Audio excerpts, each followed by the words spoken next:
예수님께서 하시는 거의 모든 비유는요, 하나님 나라에 대한 비유입니다. 당연히 오늘 우리가 살펴볼 비유 역시도 하나님 나라에 관련된 비유이며, 특별히 오늘 비유는 이 하나님 나라에 들어갈 자가 누구인지를 말하고 있는 비유라고 할 수 있겠습니다. 과연 누가 하나님 나라에 들어갈 수 있을까요? 혹시 감들을 잡으셨습니까? 오늘 말씀 31절에 이것에 대한 단서가 나오고 있죠. 마지막에 살펴볼 말씀이긴 하지만 내용의 이해를 위해서 함께 보도록 하겠습니다. 오늘 말씀 31절 하반절만 보겠습니다. 내가 진실로 진실로 거기만 읽을게요. 네, 같이 보겠습니다. 시작. 내가 진실로 너희에게 이르노니 세리들과 창녀들이 너희보다 먼저 하나님의 나라에 들어가리라. 어떤 사람이 하나님 나라에 들어간다고 이야기를 하고 있습니까? 세리와 창녀들이 들어간다고 이야기를 하고 있습니다. 과연 이것이 무엇을 말하는지 오늘 비유를 통해서 함께 살펴보도록 하겠습니다. 일단 오늘 비유를 살펴보기에 앞서서 오늘 예수님이 하신 이 비유가 과연 누구에게 하는 비유인가를 한번 우리가 알아봐야 되겠습니다. 이 비유의 청자가 누구인지에 따라서, 청자가 누구이냐에 따라서 이 비유에 대한 그 내용이 결정되고요, 이 비유에 대한 메시지가 결정되고요, 이 비유에 대한 아주 중요한 키포인트를 제공하기 때문에 비유를 들어야 되는 사람, 듣고 있는 사람이 누구인지를 잘 살펴봐야 됩니다. 오늘 우리가 읽은 이 비유는 누구에게 한 말일까요? 오늘 말씀 28절의 상반절에는 이렇게 되어 있습니다. 28절입니다. 네, 상반절만 보겠습니다. 그러나부터 볼게요. 시작. 그러나 너희 생각에는 어떠하냐? 여기까지만 보겠습니다. 분명히 비유를 들을 사람을 이야기했습니다. 예수님이 누구죠? 너희라고 이야기를 했죠. 직접적으로 말씀하신 대상이 분명히 있습니다. 네, 오늘 우리가 읽은 본문은 아닌데요, 마태복음 21장 23절에는 이 너희가 누구인지를 아주 제대로 우리 예수님께서 말씀하셨습니다. 23절 말씀 보겠습니다. 시작. 예수께서 성전에 들어가 가르치실세 대제사장들과 백성들의 장로와 나아가 이르되 내가 무슨 권위로 이런 일을 하느냐, 또 누가 이 권위를 주었느냐. 네, 예수님께서 말씀하신 이 비유, 너희가 들어라, 너희는 어떻게 생각하냐라고 했을 때 너희가 누구입니까? 이스라엘의 종교 지도자들, 대제사장들과 장로들에게 하시는 말씀이었습니다. 예수님께서 이 비유를 말씀하신 것은요, 이스라엘의 종교 지도자들, 그들의 영적인 지도자들, 제사장들과 장로들이었습니다. 그들에게 들으라고 말씀하시고요, 그들을 콕 집어서 이야기하시면서 말씀하신 비유가 바로 오늘 우리가 읽은 이 비유입니다. 오늘 우리가 살펴볼 이 비유의 내용은 아주 간단합니다. 너무나 쉬우시죠? 어느 한 아버지가 있었습니다. 이 아버지에게는요, 두 아들이 있었는데 이 두 아들에게 아버지가 포도원에 가서 일하라고 명령을 했습니다. 그런데 아버지의 이 말을 들었을 때 두 아들의 반응이 완전히 다르게 나타납니다. 맏아들에게 일을 하고 했을 때 맏아들은 예, 알겠습니다 라고 말을 했습니다. 하지만 그러나 그 뒤에 그는 어떻게 해버렸죠? 무시해버리고 일하러 가지 않았습니다. 맏아들이 일을 하지 않으니까 아버지는 이제 어떻게 해야 되겠습니까? 이제 그러려고 이제 둘째 아들 낳은 거 아니겠습니까?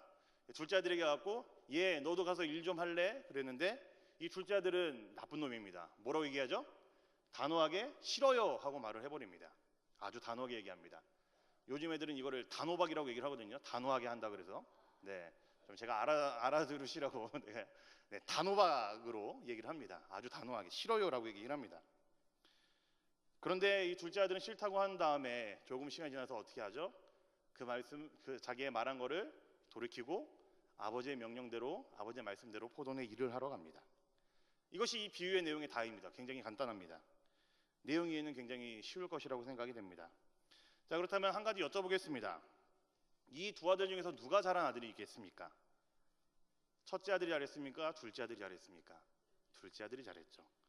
사실 따지고 보니 둘 다 아쉽고 조금 많이 부족한 아들인 것은 확실합니다. 첫째 아들은 말한 대로 행동을 했으면 좋았을 텐데 그렇게 못했고, 둘째 아들은 결국에 마음을 돌려서 일을 하긴 했지만 차라리 말도 그렇게 알겠습니다라고 얘기를 했으면 얼마나 이뻤을까라는 생각을 좀 하게 되죠. 네, 많은 아들들이 하는 실수이죠, 그죠? 네. 아마 아버지의 마음을 더 그렇게 했으면 더 흡족하게 했을 것입니다. 그런데 잘 보시기 바랍니다. 예수님께서는 이 비유를 통해서 말씀하시고자 하는 그 메시지가 분명히 있습니다. 오늘 말씀 31절, 32절 말씀을 함께 보시겠습니다. 31절, 32절입니다. 네, 같이 보겠습니다. 시작.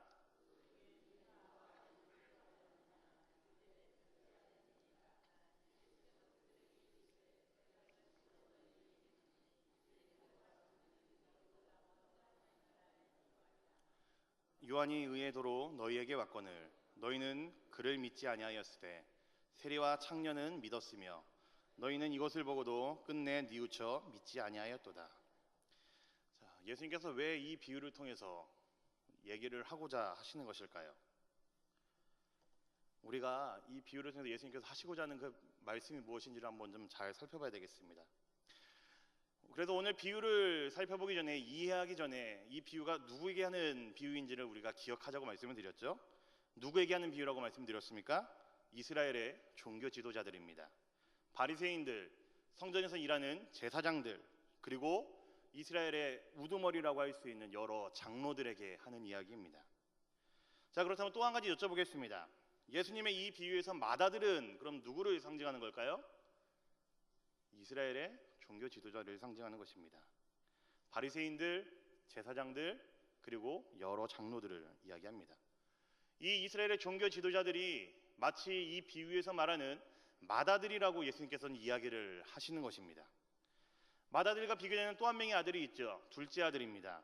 이 둘째 아들이 가리키는 인물은요, 바로 방금 말씀에서 얘기했던 것처럼 세리와 창녀들입니다.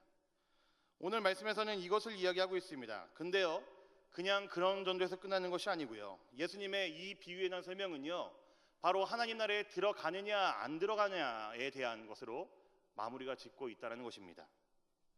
꼭 집어서 예수님께서는 너희 바리새인들보다 세리와 창녀들이 먼저 하나님 나라를 들어간다라고 이야기를 하고 있습니다. 즉 이런 이야기입니다. 너희 이스라엘의 종교 지도자들아, 너희가 정말 하나님 나라에 들어갈 줄 아느냐? 아니, 너희가 그렇게 업신여기고 있는, 너희가 그렇게 천하다고 여기고 있는 세리와 창녀들이 너희보다 먼저 하나님 나라에 들어갈 거야. 너희 잘 듣고 있어라, 잘 들어라 라고 하시는 말씀이 바로 이 비유라는 이야기입니다. 왜 예수님께서 이런 얘기를 하셨을까요? 사실은 이 메시지만 들으면요, 굉장히 과격한 이야기 아니겠습니까? 아마 저희 이 자리에 우리 한국교회 지도자들, 영적인 지도자들이 앉아있다고 그러면 굉장히 기분 나쁠 만한 그런 이야기입니다. 오늘 이 비유는요, 종교 지도자들과의 그 권위에 대한 논쟁 이후에 나온 비유입니다. 그래서 그들에게 들으라고 하신 말씀이었습니다. 하지만 이 비유가 나오기 전에, 이 권위에 대한 논쟁을 하기 전에 우리 마태복음 21장에서는요 여러 가지 사건들이 있었습니다. 근데 이것들을 우리가 좀 한번 살펴봐야지 예수님께서 왜 바리새인들 그리고 제사장들, 장로들에게 이 얘기를 했는지 우리는 좀 알 수 있을 것 같습니다. 말씀은 다 찾아 읽진 않고요, 제가 잠깐 짤막짤막하게 설명을 드리겠습니다. 마태복음 21장 처음을 보시면요, 예수님께서는 예루살렘에 입성하시고 난 다음에, 나귀를 타고 입성하시고 난 다음에 성전에서 장사하는 자들을 내쫓으시고 성전을 깨끗게 하셨습니다. 예수님의 이 모습을 본 아이들이요, 이렇게 예수님을 찬송합니다. 호산나 다윗의 자손이여, 이런 찬송을 하기 시작합니다. 근데 이스라엘 종교 지도자들이 이것을 보고 굉장히 화가 납니다. 그래서 아이들을 다그치고 혼을 내자 예수님께서는 오히려 이 종교 지도자들을 혼을 내시면서 아이들이 잘했기 때문에 너희들은 조용히 하고 있어라라고 오히려 그들에게 더욱더 크게 다그치십니다. 아이들의 행동이 무엇보다도 옳았음을 예수님께서 말씀을 하셨습니다. 그리고 그 다음 날에는 이런 사건이 일어났습니다. 무화과 나무를 저주하는 사건이 일어났죠. 이것이 오늘 이 비유가 나오게 되는 시발점이 되는 사건이었습니다. 잎이 무성한 무화과 나무를 보시고 예수님께서 열매를 얻으려고 하셨는데 열매가 없자 예수님께서 어떻게 하셨죠? 나무를 저주하셨습니다. 그러자 나무가 뿌리부터 마르기 시작했습니다. 왜 예수님께서는 이 무화과 나무를 저주하셨을까요? 단순히 예수님께서 그냥 아침 일찍 나오셨는데 배가 고프셔서 공복이 셨기 때문에 이 열매가 없는 것을 보고 화가 나셔갖고 기분이 나쁘셔갖고 저주를 하셨을까요? 공복 때문에? 만약에 제가 예수님이었으면 저는 아마 그랬을 것 같아요. 배가 고팠기 때문에. 근데 우리 예수님은 그러신 분이 아니시죠. 예수님이 하신 모든 행동에 의미가 있습니다. 예수님께서 무화과 나무를 저주하신 이유는 바로 이것입니다. 하나님께 은혜를 구하는 예루살렘 성전, 예수님께서는 이미 예루살렘에 입성하시고 그 종교 지도자의 그 모든 작태들을 다 보셨습니다. 그 하나님께 은혜를 구하는 이 성전이 자신들의 이익을 얻고자 여러 가지 물건들을 사고 파는 장사치들이 모인 곳이 되어버렸습니다. 온갖 부패와 온갖 타락의 본고장이 된 것을 보시고 그것을 분개하신 것입니다. 이스라엘의 가장 중심, 이스라엘의 가장 깊숙한 곳에서부터 타락하고 있었고 썩었음을 보여주신 것입니다. 하나님 나라가 어떠한 것인지를 제일 먼저 보여줘야 하는 이스라엘이 얼마나 썩었는지를, 그들의 종교 지도자인 바리새인들, 서기관들, 제사장들, 장로들이 얼마나 부패하고 썩었는지를 우리 예수님께서는 이 무화과 나무를 썩게 하심으로, 저주하심으로 확실하게 보이셨던 것입니다. 왜 이스라엘의 종교 지도자들이 이런 짓을 했을까요? 왜 부패하고 타락했다라고 이야기를 했을까요? 이들은요, 자신들의 의를 믿었습니다. 이스라엘에 있는 많은 종교 지도자들, 바리새인들과 대제사장들은 자신들의 의를 믿었고 이것으로 얼마든지 자신들이 구원을 받는다라고 생각을 했었습니다. 자신들의 전통, 자신들이 하는 어떤 율법에 대한 노력들이 자신들을 구원으로 이끈다고 그렇게 생각을 했었습니다. 그러니 방금 이야기했던 것처럼 구약에서부터 줄기차게 예언해온 메시아에 대한 예언인데, 이들은 이것에 민감히 있어야 될 종교 지도자들인데 아이들의 메시아를 찬송하는 소리를 듣고 오히려 이들은 윽박질렀고 아이들에게 입을 다물라라고 다그쳤습니다. 오히려 하나님의 임재를 삼으면서 은혜를 구해야 되는 성전에서 여러 부당한 이익들을 취하면서 그들이 그렇게 말한 신심이라는 것이 얼마나 거짓되었고 부패하였는지, 타락했는지를 이 이스라엘의 종교 지도자들은요 몸소 보여줬습니다. 이것이 그들이 갖고 있던 구원관이었습니다. 이것이 그들이 생각하고 있던 하나님 나라에 들어갈 수 있는 방법이었습니다. 그들은 그렇게 신앙이 있다고 열심히 외치고 행동했지만 그들은 열매가 없는 신앙이었습니다. 무화과 나무가 뿌리부터 썩어버린 것처럼 그들의 믿음은요 쓸 수가 없는 믿음이었고요, 쓸 수가 없는 신앙이었습니다. 하나님 나라에 들어갈 수 없는 신앙이었다고요. 이스라엘의 종교 지도자들이 그랬습니다. 그런 이들에게 예수님께서 무엇을 말씀하시고자 하셨을까요? 너희들은 결단코 그 믿음으로는 하나님 나라에 들어갈 수 없다라고 말씀하신 것입니다. 자신이 갖고 있는 어떠한 의, 스스로 무엇인가를 해서 만족하고 있는 신앙, 열매로 나타나지 않는 그 믿음, 하나님 나라에 들어갈 수 없음을 분명하게 말씀하신 것입니다. 이들을 오늘 비유해서 누구로 상징하고 있습니까? 맏아들입니다. 입만 살아있는, 아버지의 말을 따를 것처럼 하면서 실제로는 따르지 않은 자들이었습니다. 그 맏아들이 바로 이스라엘의 종교 지도자들, 바리새인, 제사장, 장로들이었습니다. 자, 오늘 비유에 나오는 둘째 아들을 좀 한번 보겠습니다. 둘째 아들은요, 짐작하고 계셨죠? 누구를 얘기할까요? 세리와 창녀들을 상징합니다. 처음에는 싫어요라고 단호하게 말했지만 후에는 아버지의 뜻에 따라 포도원으로 가게 됩니다. 싫어요라는 대답과 그리고 포도원에 간 그 행동 사이에는 분명히 무엇인가 있었기 때문에 그의 대답과는 다르게 행동을 했을 것입니다. 도대체 무슨 일이 있었을까요? 이 둘째 아들에게는. 제가 이것을 곰곰이 묵상해 봤는데 둘째 아들에게 그 사이에 무슨 일이 있었는지 제가 발견해냈습니다. 둘째 아들에게는요, 회개가 있었습니다. 그렇게 생각할 수 있는 근거가요, 바로 오늘 본문에 나옵니다. 오늘 본문을 한번 돌아와 보겠습니다. 오늘 말씀 32절인데요 함께 보겠습니다. 32절입니다. 네, 같이 보겠습니다. 네, 화면을 안 띄워드리겠습니다. 같이 32절 다시 보겠습니다. 시작.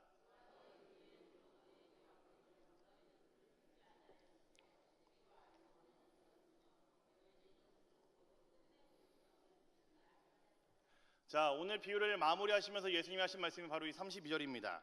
32절은 이런 말씀이죠. 너희 종교 지도자들아, 너희는 누구의 가르침을 따르지 않았다? 요한의 가르침을 따르지 않았다라고 얘기합니다. 이스라엘의 많은 지도자들, 종교 지도자들이요, 요한의 가르침을 따르지 않았다라는 것입니다.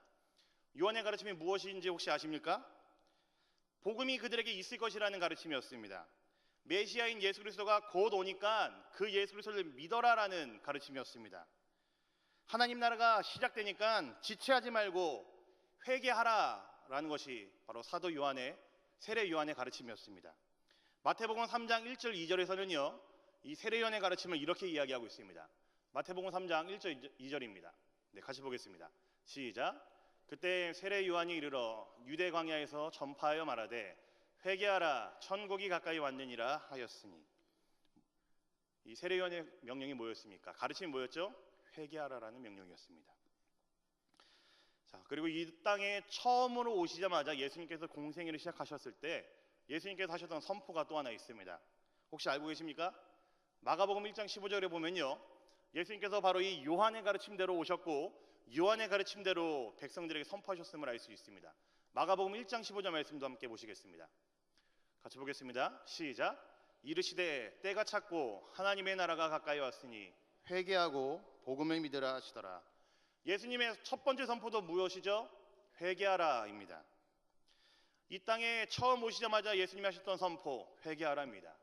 예수님 이전에 오셔서 세례 요한이 예수님의 길을 예비하면서 그 이스라엘 백성들에게 유대 강야에서 했었던 그 가르침, 그 선포, 회개하라였습니다. 이스라엘의 종교 지도자를 제일 못했던 것이요, 바로 이 회개였습니다. 이 회개는요, 그냥 단순히 내가 잘못했구나, 뉘우쳐야지 정도의 수준이 아니고요, 구원에 이르는 회개를 이야기합니다. 하나님 나라에 이르는 회개를 이야기합니다. 이 회개는요, 이렇게 합니다. 하나님, 제가 얼마나 죄인인지를 깨닫습니다. 제 안에는 선한 것이 없고 하나님의 은혜가 아니면 제가 얼마나 보잘것없는 존재인지를 깨닫습니다. 하나님의 은혜만이 저를 살리실 수 있습니다. 저는 아무것도 아닙니다. 이게 구원에 이르는 회개입니다. 이 둘째 아들에게도 바로 이런 회개가 분명히 찾아왔을 것입니다. 내가 지금 뭐 하는 짓이지? 나를 지금까지 먹여주고 입혀주신 아버지의 명령인데 내가 따라야 되는데 내가 더 이상 불효하며 살 수 없지. 아버지가 얼마나 마음이 아프셨을까? 아버지, 불효자는 웁니다. 아마 이런 회개였겠죠. 둘째 아들이 분명히 이런 것이 있지 않았겠습니까? 하나님 나라에 들어갈 수 있느냐 없느냐를 결정짓는 것은요, 회개하였느냐 안 하였는가에 있습니다. 예수님께서는 회개한 자들이 누구라고 이야기를 하고 계십니까? 세리와 창녀들이라고 이야기를 하십니다. 이들은 요한의 가르침을 믿은 자들이었습니다. 그 가르침을 듣고 하나님 어찌합니까 하면서 바닥을 뒹굴면서 자신들의 죄인됨을 고백했던 자들입니다. 고백하면서 하나님의 은혜가 아니면 단 하루도 살 수 없다라고 그렇게 부르짖었던 자들일 것입니다. 철저하게 회개했을 것이고요, 철저하게 하나님의 은혜만을 구하면서 사는 자들이었을 것입니다. 자신들이 그동안 둘째 아들처럼 아버지 하나님께 불효했었던 자들임을 깨닫고 깨달은 자들이었을 것입니다. 그리고 철저하게 회개한 자들이었을 것입니다. 이들이 바로 하나님 나라에 들어가는 자들입니다. 자신들이 오랜 세월 동안 만들어낸 어떠한 의가 아니라, 어떠한 전통이 아니라, 어떠한 그들의 직분이 아니라 하나님 앞에 철저한 회개를 통해서 자신의 비참함을 깨닫는 것, 그래서 하나님의 은혜가 아니면 도저히 살 수 없는 자임을 깨닫는 것, 그래서 하나님의 은혜만을 구하는 것, 이것이 바로 하나님 나라에 들어가는 회개입니다. 이것이 하나님 나라에 들어가기 위해서는 반드시 필요합니다. 우리 성도님들에게 조금 무거운 질문을 드리고자 합니다. 우리 성도님들의 신앙은 맏아들입니까? 아니면 둘째 아들입니까? 우리 성도님들의 삶은 맏아들이 상징하고 있는 것처럼 혹시나 이스라엘의 종교 지도자들처럼 그냥 단순히 입으로 고백하고 마는 신앙에 만족하고 있지 않으십니까? 혹은 단순히 교회에 나와서 예배를 드리는 것 그 자체에 만족하는 신앙은 아니십니까? 지금까지 해오고 쌓아왔던 여러 가지 신앙의 노력들, 헌금, 예배 참여, 교회에서의 단순한 봉사에 만족해서 마치 내가 하나님 나라를 얻었다, 들어갔다라는 착각에 빠져 있지는 않으십니까? 만약에 그러시다면요, 큰일 났습니다. 이스라엘의 종교 지도자들, 바리새인들, 제사장들, 장로들의 모습이 그러 있습니다. 자신들의 의에 빠져서 만족했고요, 회개보다는 자신들이 해왔던 그 어떠한 것에 그들은 만족했던 자들이었습니다. 이 정도면 됐지 뭐, 이 생각에 푹 빠져 있는 자들이었습니다. 그런 이들에게 하신 예수님의 날카로운 일갈은 무엇이죠? 내가 진실로 너희에게 이르노니 세리와 창녀들이 너희보다 먼저 하나님 나라에 들어가리라, 이거였습니다. 우리 성도님들 하나님 나라에 들어가실 수 있겠습니까? 하나님 앞에 말로 다할 수 없는 죄인이라는 사실을 깨달으십니까? 우리 하나님 앞에 내가 먼지보다도 보잘것없는 철저한 죄인이라는 사실을 고백하십니까? 그래서 하나님의 은혜가 아니면은 단 하루도 살 수 없는 죄인임을 그렇게 깨닫고 계십니까? 매일같이 나의 삶에서 흘러나오십니까? 나의 지난날의 모습들이 부인되어져서 하나님의 은혜만이 나를 그리고 내 영혼을 새롭게 만드실 수 있다라는 그 확신을 붙잡고 사십니까? 교회에서 보이는 나의 껍데기, 나의 거추장스러운 옷을 벗어버리고 내 영혼 깊숙이 내가 들여다보았을 때, 아, 내가 정말 비참한 죄인이구나, 내가 정말 연약한 죄인이구나, 내가 정말 부족한 자이구나, 그거에 대한 한탄이, 울부짖음이 나오십니까? 이것이 있으셔야 합니다. 이것이 우리 하나님께서 예수 그리스도를 통해 우리에게 주신 믿음입니다. 이것이 하나님 나라에 들어갈 수 있는 구원에 이르는 믿음입니다. 이것이 있으십니까? 오늘 비유에서 나오는 둘째 아들의 모습을 보고 우리 한 가지만 더 생각을 해보겠습니다. 둘째 아들은요, 회개한 후에 아버지의 명령에 따라서 포도원에 직접 갔습니다. 그렇죠? 그 행동을 이 둘째 아들은 보였습니다. 너무나 중요한 것은요, 이 아들이 회개만 한 것이 아니고요, 뭘로 보였다는 이야기일까요? 행동으로 보였다라는 이야기입니다. 저는 적어도 우리 성도님들은 이 회개의 순간에 경험하신 분들이라는 그 확신이 있습니다. 당연히 우리 성도님들은 하나님 나라의 백성들이시겠죠. 그렇다면은 이제 그에 걸맞는 행동이 나타날 때입니다. 둘째 아들은 철저한 회개 후에 아버지의 말씀에 순종하는 모습을 보였습니다. 매일 우리 삶 속에서 죄인됨을 고백하고 연약함을 고백하는 자가 되기를 간절히 소망합니다. 이 자리가 은혜의 자리이긴 하나 이 예배당을 빠져나간 후에도 우리의 삶에서는 우리가 받은 은혜대로 우리가 살아낼 수 있기를 우리는 간절히 소망해야 됩니다. 그리고 우리는 그렇게 살아야 되는 것입니다. 둘째 아들이 상징하고 있는 세리와 창녀들은요, 하나님 나라에 들어갈 수 있다라는 예수님의 확신 있게 말씀하신 이유는 이들의 회개, 즉 이들이 복음으로 인해 구원을 받은 것은 물론이고 이들의 삶에서 그들이 그 회개에 합당한 자답게 살았기 때문입니다.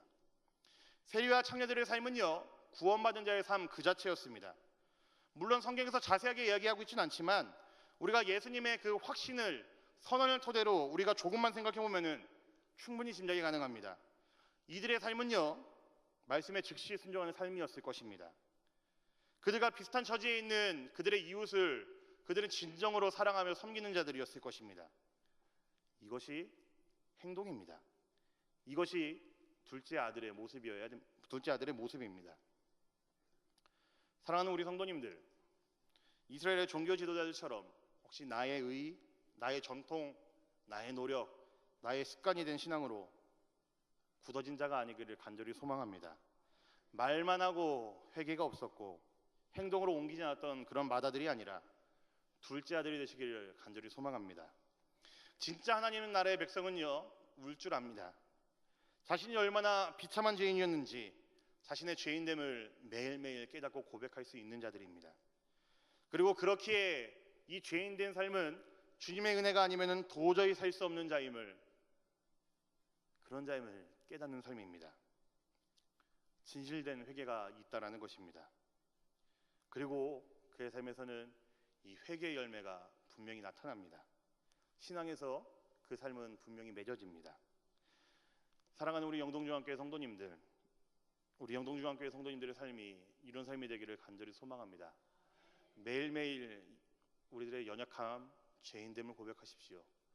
그러기에 하나님의 은혜가 없으면 우리의 삶은 보잘것없는 삶임을 그렇게 고백하시길 바랍니다.